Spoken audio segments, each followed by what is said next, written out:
হরে কৃষ্ণ। শ্রীমদ্ ভাগবত গীতা, যা সর্বশ্রেষ্ঠ গ্রন্থ, ভগবান শ্রীকৃষ্ণের আদর্শ উপদেশাবলী গ্রন্থ, যা পাঠ করে আমরা আমাদের জীবনের কঠিনতম পরিস্থিতিকে সহজ এবং সরল করতে পারি। শ্রীমদ্ ভাগবত গীতার অষ্টম অধ্যায় অক্ষর ব্রহ্মযোগ। এই অক্ষর ব্রহ্মযোগে অর্জুন ভগবান শ্রীকৃষ্ণকে প্রশ্ন করলেন, ব্রহ্ম কি? তখন ভগবান বললেন, যা নিত্য, অর্থাৎ যা অতীতে ছিল, বর্তমানেও আছে, ভবিষ্যতেও থাকবে, যা বিনাশ হবে না, যা অবিনশ্বর, যা পরিবর্তনশীল, তাই হলো ব্রহ্ম।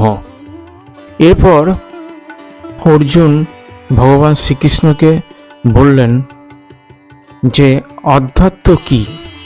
তখন ভগবান বললেন, যা নিত্য স্বভাবের, তাই হলো অধ্যাত্ম, অর্থাৎ যা জড়দেহে অবস্থান করে আত্মারূপে বা পরমাত্মারূপে, যা ঈশ্বর সম্পর্কিত অনেক অনুশীলনের দ্বারা পরমাত্মার সঙ্গে মিলিত হওয়া যায়, তাই হলো অধ্যাত্ম।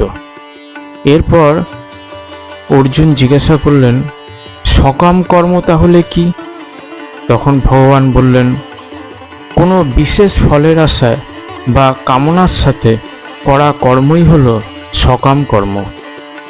যিনি এই কর্ম করেন, অর্থাৎ কামনা বাসনা ও ফল লাভের প্রত্যাশা করেন এবং অহংকার যুক্ত হয়ে কর্ম করেন, তাই হলো সকাম কর্ম। এরপর অর্জুন জিজ্ঞাসা করলেন, তাহলে অধিভূত কি ও অধিদৈব কি?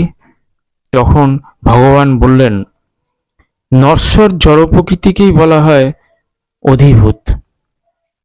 সূর্য, চন্দ্র আদি সমস্ত দেবতাদের সমষ্টি রূপ ও বিশেষ পুরুষ ও অধিদৈব, এই অধিভূত পঞ্চভূত রয়েছে। এর মধ্যে মাটি, আগুন, জল, বায়ু, আকাশ, এই নিয়ে এই পৃথিবী সৃষ্টি হয়েছে এবং এর দ্বারাই জীবকুলগুলি নিয়তই বেঁচে আছে।